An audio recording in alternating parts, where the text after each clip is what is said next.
Hi, this is Congressman Jeff Fortenberry, and I'm really delighted to see you, Chief Jeffrey Bliemeister of the Lincoln Police Department. Thank you, Chief, for joining me for a few minutes here. I'm really grateful for your service. Let me first of all say that.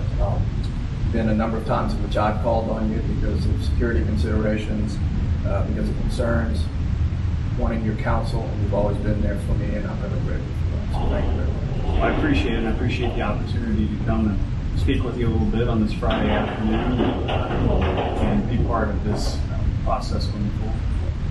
Well, our nation is suffering. We're in a really traumatic moment. I don't have to tell you that. The convergence of the pandemic and the effects from that, the isolation, which we've all felt, and then the senseless, cruel killing of George Floyd in Minneapolis. All of this has converged to create this very, very painful moment for us as a nation. And you're on the point of that. And in Lincoln, I think that, first of all, I've been very grateful for the statements that you've made, your willingness to do two things at once. Create safe conditions in our community, which is your primary responsibility, but also try to be in solidarity and have compassion for those who have real grievance and want grievances to be addressed. So I'm grateful for that. That's the balance between these two virtues, these two values of both safety and compassion. Without safety, we can't have an orderly conversation. Without compassion, we can't hear one another. So I think you're doing a good job. Well, thank you. We're constantly striving to find that, and there's been a lot of reflection over the last couple of weeks, a lot of different voices that we are hearing, both within the community at large, and our organization. And while there may seem on the surface to be this extreme polarization, the reality is that there are so many common virtues and things that we can agree on that we want to move forward. But you're right, we have to ensure the safety of the community and at the same time meet the expectations, treat everyone with dignity and respect. I believe that the Lincoln Police Department and Lincoln police officers do an outstanding job of that. But without hesitation, I also know that there are individuals within our community that don't have those same feelings. And it is incumbent upon us to reach out, to be intentional about those relationships and make them stronger. And so that is one of the efforts that we've recognized. We have great relationships with them, but we need to make them stronger. Well, let's take a step back and talk about the why you have those great relationships in the community. That doesn't happen with the snap of the fingers or a change of policy overnight. It takes a long-term effort and commitment to this deeper value of human dignity and being there, not being in the car, but being out. But let me start with, why did you become a police officer? It's an interesting story. Growing up, I never had any thoughts or aspirations of becoming a police officer. In fact, I moved here from a small town in northeast Nebraska in 1990 to attend college, went to Nebraska Wesleyan, undergraduate degree is in biology, aspirations of going to medical school. And that didn't work out. But as I was preparing for that, I was working at then Lincoln General Hospital. And that's when I was first introduced to a role in law enforcement. And as you're aware, and we've talked, I worked for the Lancaster County Sheriff's Office for over 20 years prior to coming into this particular role. And although when days are difficult, and I know you experience many of those same things, it makes you wonder, well, were those choices right? And when you have a time to step away and speak with trusted counsel, my family, my wife, my daughters, I know that it was the right choice. I'm going to do the best that we can, or the best that I can, to assist in this process of making things stronger in the future. Just as a little sub-chapter of that, I'm sure in the hospital you also interacted with police quite a bit. This is a big part of the job that people don't see very often. You're dealing with people that sometimes aren't moved immediately because of some difficulty to jail. They're moved to a hospital situation. There might be a mental health issue which needs to be addressed in a more creative way than even behind bars. I know you're doing this constantly. We are. And that's one of the national conversations they're talking about, whether they're calling it, they're using terms that may be suggestive of elimination of police. The reality is this: it is where are the best focus of the skill sets of individual officers and the collective of agencies. And that's something that I think that Lincoln is so strong on, in that we have this recognition for mental health. Mental health is a key issue that we're asked to deal with on a daily basis. Without the partnerships with the hospitals, the Centerpoint, the Mental Health Association, the Lancaster County Crisis Center, so many more, this community would not be as strong, and individuals who are reaching out for help and their family members would have no place to turn. And the reality is this collective, this collaboration is an element of community policing. We don't police the community, we police in partnership with the community. We are a very, very small percentage of the overall public safety picture. And public safety is so much more than fighting crime. And we need the strengths of the partnerships throughout the 280,000 plus residents here, and the support of not only the community, policymakers, but caring individuals throughout the country. And that's why it's so tough when we sit back and I talk with our individual officers who really, they understand. They don't condone the individual acts of violence that occurred in Minneapolis leading to the murder of George Floyd, or the precipitating acts as part of hundreds of years of institutionalized racism. But they're here because they want to do something to assist in that process. And when called upon to say, you are not only not helping, but you're part of a systematic oppression, it really plays with their psyche and makes them question themselves. I know it does me. Yeah. Well, I know you're going to, that's, again, there's no easy solution to that. You're going to continue to work through that as we move forward. Let's take another step back. Lincoln has something, a values proposition, actually a program called community policing. This is decades old now. I'm very proud of the fact that I went into public life on the city council, and when we were doing that, one of the first things I was listening to your predecessor carefully, Tom Cassidy, and we helped to build out a new station on 27th Street to get the police out of downtown, just focus on downtown, out in the community, and it's all part of that values proposition I think that you're talking about. There's an acronym called PI, prevention, interaction, enforcement.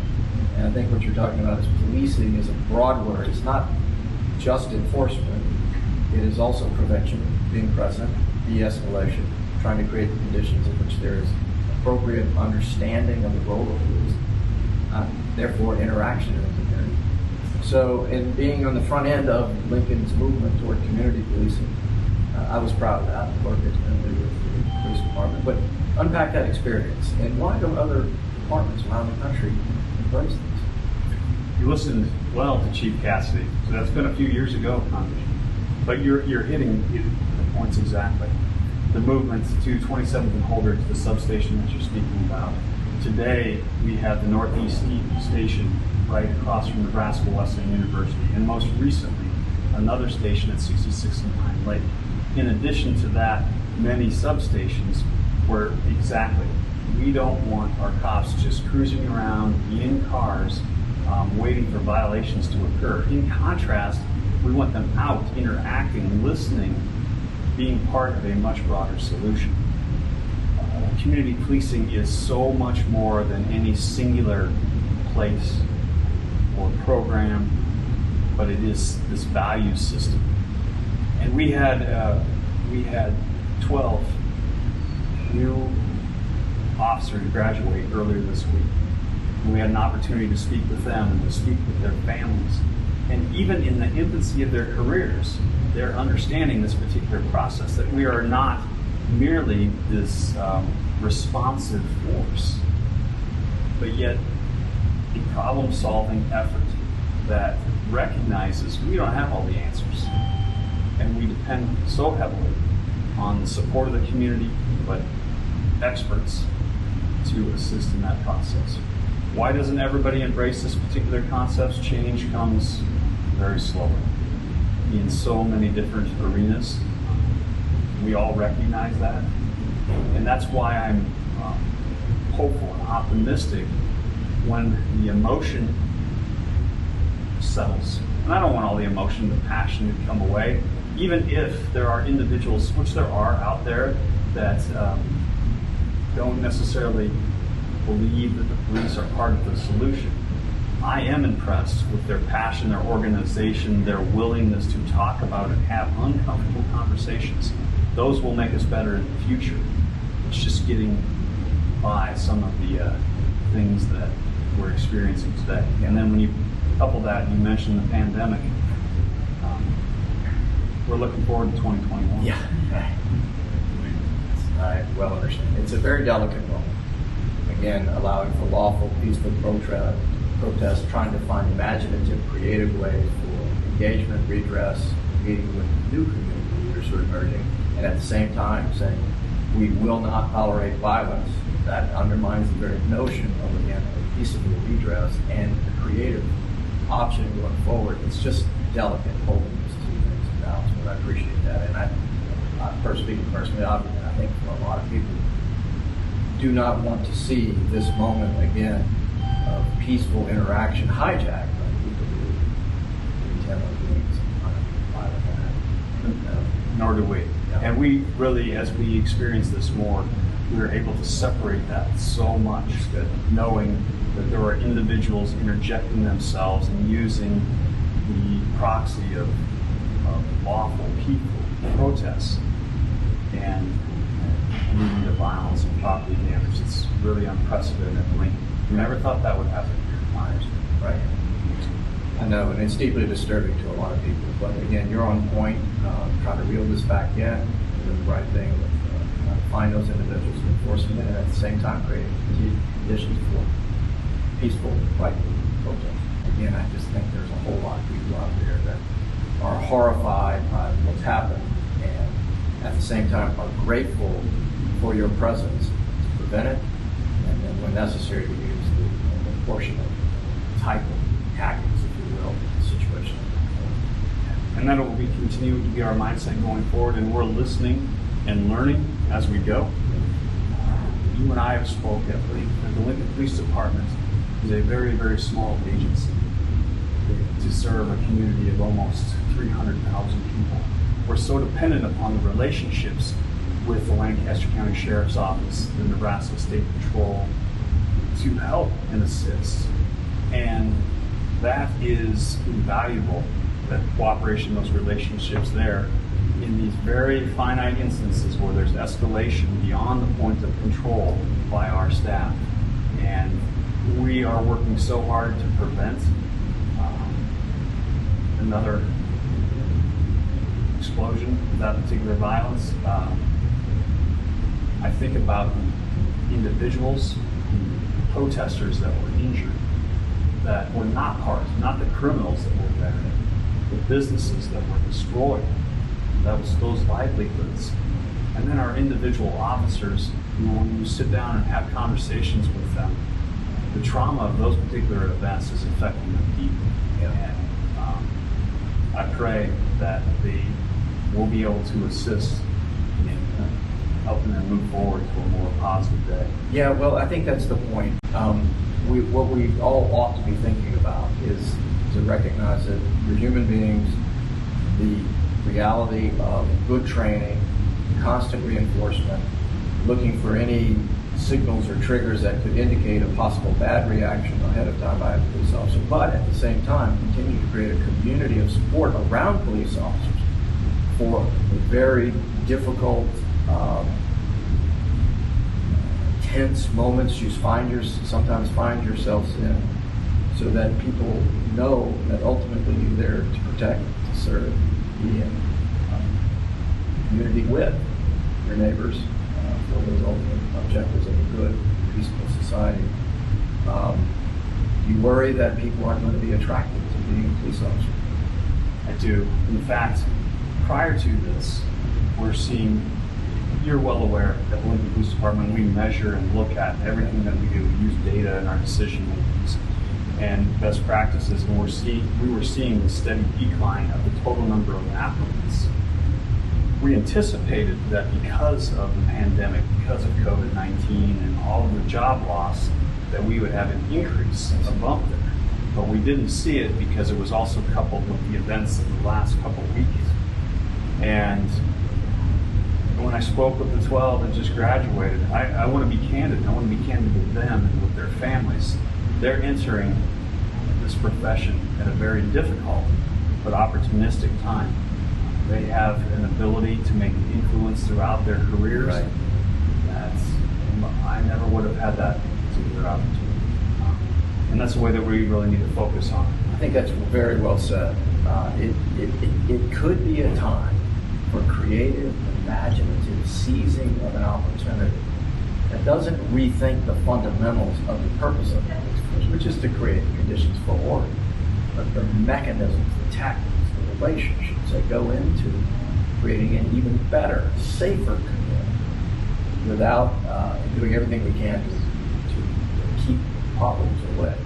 Yeah, I think it's a huge opportunity. So, but you've been on the front of that for decades. So I hope that perhaps somehow, some way, your voice can be a part of this broader national dialogue that's taking place. I recognize as well that emotions are very high around this, but it's people like you who are still doing this every day, that don't do it in the abstract, do it in real time, that could help lead the way. So I'm grateful for that. You're going to receive a letter from me very shortly that asks you to help me evaluate proposals at the national level, sending it to all the police chiefs in the congressional district as well as the sheriffs. And I appreciate your input as we again wrestle with this at a national level to find that proper balance, safety of communities, compassion for communities. So thank you very much, Chief. And I look forward to being part of those conversations. Congressman, thanks for the invite today. Great to be here.